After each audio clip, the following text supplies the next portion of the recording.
Every animal on this list was, at some point, declared fake by the smartest scientists on the planet. Not just unknown, but actually impossible. From creatures dismissed as hoaxes for decades to animals that indigenous people knew about for thousands of years before Western science caught up. Today, I'm breaking down every cryptid that turned out to be completely real, starting with the one that almost got cut apart with scissors, Platypus. In 1799, a dried platypus specimen arrived in Britain, and naturalist George Shaw did something incredible. He grabbed a pair of scissors and started inspecting the pelt for stitches. He was completely convinced some prankster had sewn a duck's bill onto a beaver's body as a joke. And honestly, you can't even blame him. The platypus has fur like a mammal, a bill like a duck, a tail like a beaver, webbed feet, and it lays eggs. It breaks every single rule of animal classification. So Shaw wasn't being paranoid. He was being logical. The problem is that logic was dead wrong. But here's the thing. This wasn't one guy having a bad day. European scientists collectively refused to accept the platypus for decades. Instead of updating their classification systems, they just called it fake. Meanwhile, Aboriginal Australians had been living alongside the platypus for at least 30,000 years. They knew its behavior. They understood it completely. Western science needed centuries to catch up, and the surprises kept coming. Males have venomous spurs on their hind legs that cause excruciating pain, and scientists didn't fully break down that venom's complex cocktail of toxins until the mid-1990s. Nearly 200 years of knowing this animal, and researchers were still uncovering basics. If the greatest scientific minds in history looked at a real animal and said that's literally impossible, then the door is wide open for everything that comes next. And the next one, scientists thought people were making that up too. Kangaroo.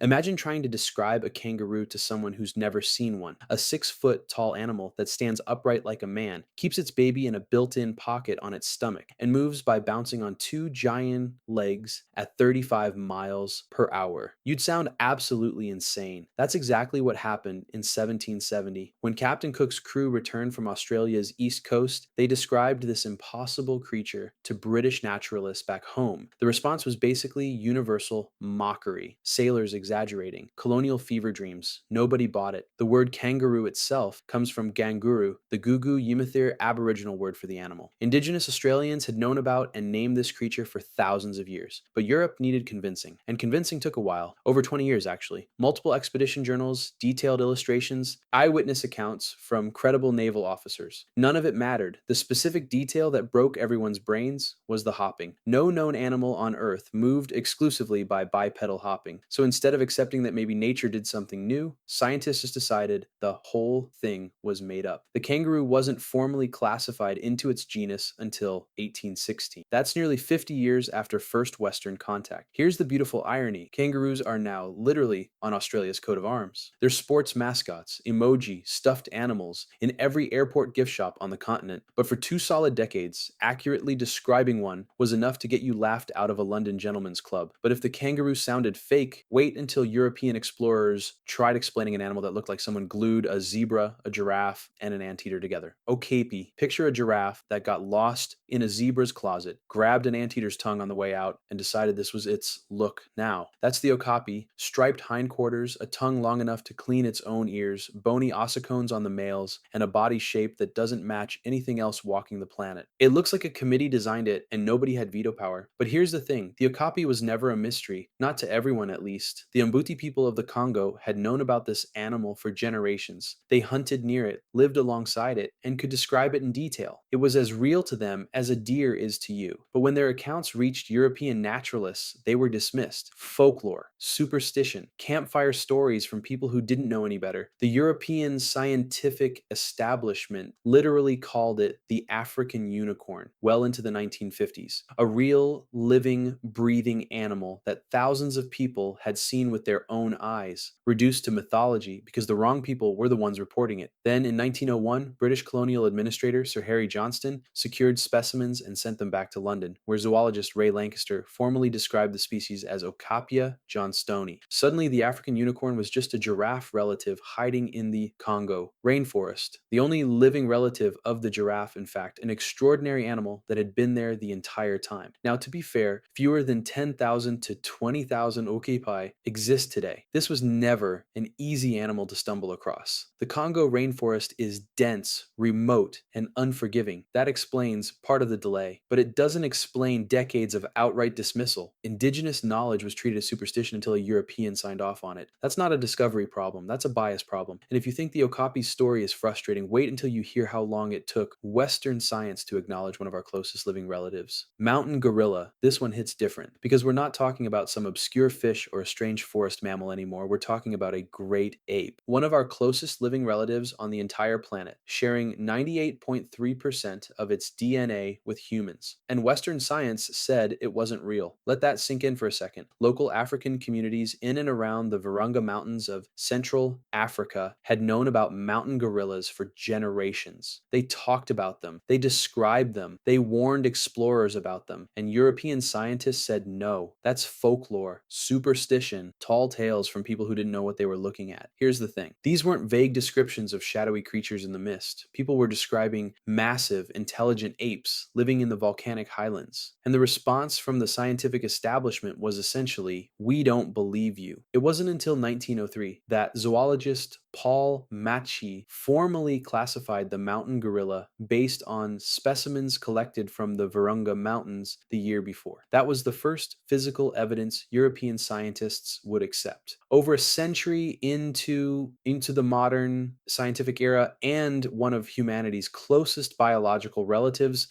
was still filed under myth. Now, the Virunga Mountains are genuinely remote and brutally difficult to access. That's a fair point, but difficulty of access doesn't explain dismissing the eyewitness testimony of entire communities who lived there. That's not a logistics problem. That's a credibility problem. Today, fewer than 1,100 mountain gorillas exist in the wild. Every single one of them lives in just two places, the Virunga Mountains and Uganda's Bwindi Impenetrable Forest, the same regions where they were discovered over 120 years ago. They were always there. Science just refused to listen. But if a 400-pound great ape can hide from Western science until 1903, wait until you hear what was lurking on a handful of Indonesian islands. Komodo dragon. Okay, let's talk about a 10-foot, 300-pound predatory lizard that was hiding on an accessible Indonesian island for centuries, while European scientists called it a rumor. The Komodo dragon wasn't confirmed by Western science until 1910. Let that sink in. The largest predatory lizard on the planet, bigger than a grown man, with teeth designed to shred flesh. And nobody in the European scientific community believed it was real. Indigenous communities on and around the island of Komodo had always known it existed. They lived alongside these things. But when reports of giant man-eating monitor lizards trickled back to European naturalists, the response was predictable.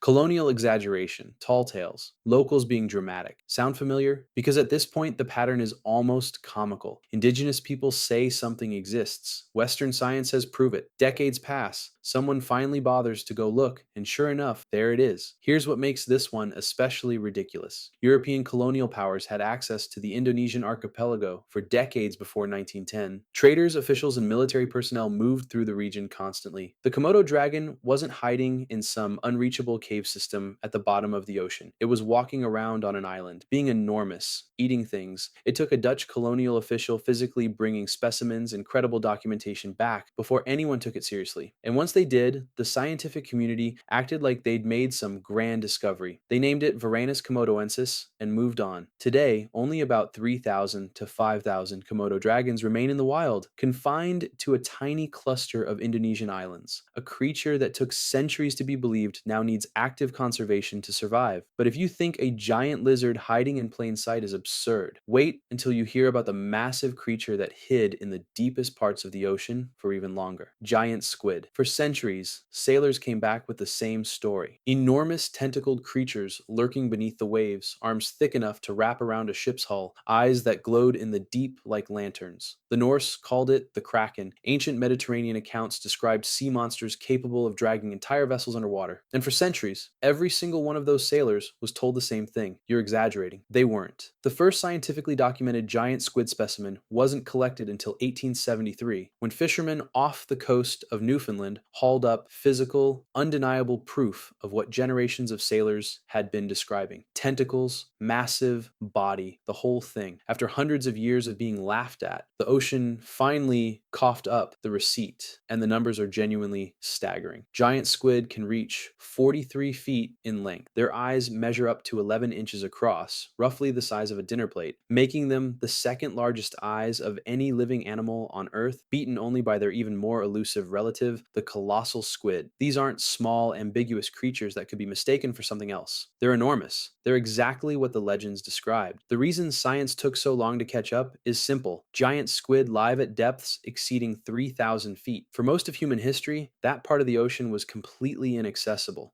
You couldn't study what you couldn't reach, but here's the detail that genuinely blows my mind. Despite being confirmed as real in 1873, a living giant squid wasn't even photographed in its natural habitat until 2004. And actual video footage, that didn't happen until 2012. That's nearly 140 years where one of the largest animals on the planet remained essentially invisible to cameras. We knew it existed, we had the bodies, and we still couldn't capture a living one on film for well over a century. The giant squid is the rare case where the myth and the reality are almost identical. The sailors weren't making things up. They were just describing something science wasn't ready to believe. And if the Kraken turned out to be real, it makes you wonder what else the ocean has been hiding, like the creature responsible for an entirely different category of sea monster sightings: oarfish. Picture a 50-foot ribbon of silver tinsel with a bright red mohawk. That's not a fantasy creature, that's a real fish. The oarfish is the longest bony fish on Earth, reaching confirmed lengths of 26 to 56 feet, with unverified reports of specimens stretching past 100 feet. It has a ribbon-like body covered in silver scales, a crimson plumed crest running along its head, and an undulating swimming motion that looks like something a medieval monk would sketch in the margins of a Bible right next to "Here be dragons." And honestly, that's probably exactly what happened. Here's the thing: Finnish-Swedish naturalist Peter Forsskål formally described the oarfish back in 1775. But a formal description and people actually believing it are two completely different things. Sea serpent myths didn't go away after 1775. They persisted for over a century because almost nobody had ever seen a living oarfish. These animals live at depths of 650 feet and below. Nearly every known specimen has been a dead or dying animal that drifted to the surface or washed ashore. You don't study something that only shows up as a corpse on a beach. Then in 2013, an 18-foot oarfish was found off Catalina Island, followed days later by a 14-foot specimen in Oceanside. Both went immediately viral and reignited one of the internet's favorite folk beliefs, that oarfish beach themselves to warn of approaching earthquakes. This has been scientifically debunked multiple times. It refuses to die. People still share it every single time an oarfish turns up dead somewhere. But the real legacy of the oarfish isn't earthquake conspiracies. It's sea serpents, a real animal, impossibly long, almost never seen alive, with an appearance that looks genuinely designed to terrify sailors. Across multiple cultures, for hundreds of years, people were describing the same thing. They just didn't know it was a fish. But if you think the oarfish looks like it crawled out of mythology, wait until you see the thing that crawled out of the Cretaceous period: frilled shark. Most of the creatures on this list were known to someone: indigenous communities, local fishermen, explorers who nobody believed. The frilled shark is different. Nobody knew about this thing. It lived so deep beneath the ocean's surface that virtually no human being had ever laid eyes on one before science pulled it out of the water. In the late 1870s, German naturalist Ludwig Doederlein hauled a specimen up from deep water near Japan, and when scientists finally got a proper look at it, the reaction wasn't excitement. It was confusion, because this animal looked like it belonged in the Cretaceous period, not in a modern ocean. It was formally described by Samuel Garman in 1884. 1984, and even then, the scientific community didn't know what to make of it. And here's the thing, it basically does belong in the Cretaceous period. The frilled shark has remained virtually unchanged for 80 million years. That means this species was already ancient when the dinosaurs were still walking around. Its body plan, its movement, its anatomy, all of it is prehistoric. It swims with this slow, eel-like undulation that looks nothing like any modern shark. Its face is flat and broad, with a mouth that opens at the front of its head instead of underneath. And then there are the teeth, 300 needle-like teeth arranged in 25 rows, all angled backward so that anything unlucky enough to swim in is never swimming back out. But the reason the frilled shark stayed hidden for so long is simple. It lives at depths between 500 and 4,000 feet. That's a world of near total darkness where human beings simply don't go. Almost every frilled shark specimen science has ever examined was already dead or dying when it was found. Encounters with living ones are so rare that they're treated as genuine events in the marine biology community, not routine observations. Events. And that's exactly why the frilled shark matters beyond its own existence. If something this large, this ancient, and this bizarre was swimming around completely unknown until the 1880s, what else is down there that we haven't found yet? It's the question that keeps deep sea researchers up at night. But if you think the ocean is the only place hiding animals from science, wait until you hear about a creature that was hiding in the treetops of one of the most remote forests on Earth. Dingiso, 1995, the year Toy Story hit theaters, the year Windows 95 changed personal computing forever, the year most of the people watching this video were probably alive, and it was the year that Western science finally confirmed the existence of a brand new mammal that nobody outside of the highlands of Western New Guinea had ever heard of. Let that sink in for a second. The dingiso, formerly classified as Dendrolagus imbiso, is a tree-dwelling kangaroo. Yes, a kangaroo that lives in trees. It has a long, dark, beard-like coat, weighs only 10 to 15 pounds, and looks like something a fantasy artist would sketch during a fever dream. But it's completely real, and it was hiding in plain sight for centuries. Before conservation biologist Tim Flannery and his team trekked into the remote mountains of Western New Guinea, the dingiso existed only in indigenous Papuan oral tradition and unverified local reports. Sound familiar? It should. That's the exact same category that mountain gorillas occupied before 1902, the exact same category the okapi occupied before 1901, the exact same category the Komodo dragon occupied before 1910. The pattern doesn't change, ever. Indigenous people know first. Western science shows up last and acts like they discovered something. Here's what makes the dingiso hit different from every other entry on this list. This wasn't the 1800s. This wasn't some era before satellites and GPS and global communication networks. This was 1995. We had the internet. We had digital cameras. We had planes that could fly over every square mile of the planet. And a mammal was still hiding in a single remote forest in a mountain range so difficult to access that an entire species could plausibly stay hidden there for another 100 years. Fewer than 200 individuals are estimated to exist today, making the dingiso one of the rarest mammals on Earth, confirmed less than 30 years ago. A creature that the entire scientific establishment didn't know about while people were buying Coolio albums. The dingiso is the proof of concept this entire video has been building toward. Unknown large animals can still exist in the modern world. They get confirmed through the same process every single time. And the obvious question is one that should genuinely keep you up at night. What else is out there right now that we just haven't reached yet? Because the next entry was hiding in the last place anyone would think to look. Hon Kim, giant soft-shell turtle. This last one is going to mess with your head a little bit because it breaks every rule about what a cryptid is supposed to be. The Hon Kim giant soft-shell turtle wasn't hiding in a remote rainforest. It wasn't lurking at the bottom of some uncharted ocean trench. It was living in a lake in the middle of Hanoi, the capital city of Vietnam, surrounded by millions of people who already knew it was there. Vietnamese legend held that the lake's giant turtle was a sacred guardian, a divine creature that had appeared to King Le Loi in the 15th century, reclaimed a magical sword from him, and disappeared beneath the surface. For 600 years, the people of Hanoi venerated this animal. They built temples near the lake. They told their children the story. The turtle would surface occasionally, and people would see it with their own eyes. And for centuries, Western science filed all of this under religious mythology, just another folk folktale from a non-Western culture. Nothing to investigate. Here's where it gets genuinely absurd. A living specimen was documented in the lake for decades before it was ever scientifically classified. Tourists photographed it. Hanoi residents watched it surface. It existed in this bizarre liminal space where it was simultaneously acknowledged, venerated, and photographed, but not officially real, because no Western institution had put a Latin name on it yet. In 2000, genetic analysis finally confirmed the animal as Raphatus swinhoi, the Yangtze giant soft-shell turtle, one of the rarest reptiles on Earth, with fewer than 4 known individuals remaining worldwide. The turtle can reach shell lengths of 4 to 5 feet and weigh over 400 pounds, making it one of the largest freshwater turtles in existence. Let that sink in. A 400-pound turtle, swimming in a city lake, sacred for 600 years. Discovered in 2000, the Hoan Kim turtle is the perfect ending for this list because it reframes everything you just watched. Every single entry on this list follows the same pattern. Local people knew, indigenous communities knew, sailors knew, folklore knew, and none of it counted until a scientist in the right institution with the right credentials from the right part of the world said, yes, this is real. The mystery was never whether these animals existed. The mystery was why their existence needed permission to count. That 400-pound turtle was never hiding from anyone. It was right there the whole time. We just weren't listening. If you enjoyed this video and want to see more, click the video on the screen now.